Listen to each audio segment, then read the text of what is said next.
substances. Now, allegedly, there might have been some LSD involved. We can't really say, but Mhm. I was not kind of, I was seeing this girl and was like, I went to this New Year's party, which was so trippy, dude.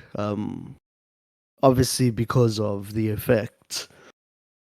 So in Cape Town, you've got something known as the Cape Coons, right? Uh, these are these like what do you call those things now?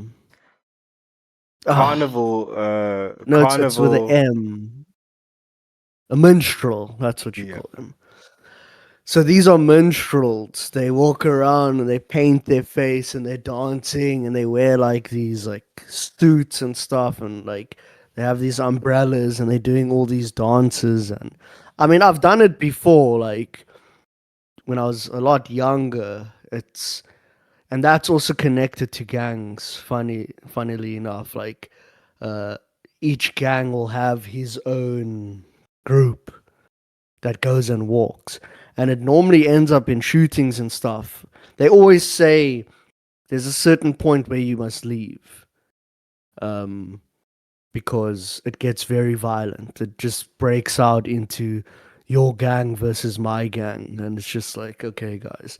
But anyways, so it was I was in town and it's just everything is just you're seeing people's faces and you're just like what like you're seeing people as like monsters and stuff. But anyways, we come walking around the corner because we're just walking on the street now because they've cordoned off the whole like 4 or 5 blocks to have this festival there.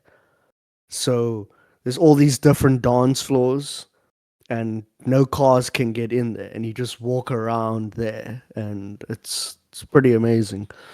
But now we leave there to just walk around in town. And I'm even getting nervous thinking about it, dude. Because I remember coming around the corner and I could see everything. Dude, there was like these colored guys sitting up high on the wall on like the windowsill, like on their haunches, like ghouls and goblins, dude. Just like, dude, perched like this with their head swiveling like this. And I was like, what? Like, how did you even get up there? This is like a flat wall of a building and then the window, and the guy's perched up there like that. And I was like, whoa, okay, that's strange. And I look to my right and I see this guy, like, you know, doing the whole dance and stuff with an umbrella. And this is at nighttime now. And he's like looking at me, and I remember his face, like he had this clown face. And I was like, what on earth? And I was holding this girl's hand. And I just told my friend, I'm like, dude, we got to get out of here. He's like, yeah, let's get a taxi. And I remember we started walking. And as we were like walking, I just remember all the people who were, dude, I can't even explain it to you how everybody was like a criminal. The way they would try bump into us was like I could see everything. It's weird. I could like there was this one lady who kind of walks past and she kind of like falls into like my friend's girlfriend. But I'm looking at her and I can see her eyes, and as she falls into her, like her head swivels down and looks at their purses and stuff, right? And I'm just like, what is this? This is like real demonic stuff here. They don't even look like they're human beings, and everybody's trying to steal and take something, dude.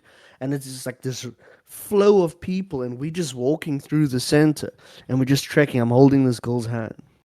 We're just going, walking, and I didn't even know how it happened, dude. It's when that effect is happening, the world like or life or reality isn't. It's way different. And somehow or another, dude, we just keep walking through this like sea of people and everybody's trying to get something from us. It's almost like you even feel like someone pull on your clothes and you're kind of looking, you're like, Why does it feel like everybody's only focused on us? And right at the end of this long road, there's a black cab that's just like waiting right there. And we didn't call it or anything. And boom, the next thing, like we just, dude, we walk and we get straight into the taxi. And then we on our way home. And dude, it was so weird, but this is the weirdest part. This is actually what I was trying to get to. So I'm it's me and my friend, his chick, and my chick, and we go back to their place. And now, obviously, they go to their room, and I'm with this chick in the spare room, and Did you say with the obviously spare start wheel? Oh, with the spare room. spare room, yeah. And so it's me and this girl there, and we're like, we're doing our thing, and I don't know, like, so there was only like this moonlight that was kind of like shining in through the window. So it was like, it's kind of distorted in the room. Dude, I promise you, I don't know what it was. I just saw this thing like pop up like behind her. And I was like, what is that? And it literally looked like a tail going like this with That's what I'm like, talking about. That's the same thing like that. But for me, it was the face that turned into like a serpentine, but like it's not. yeah.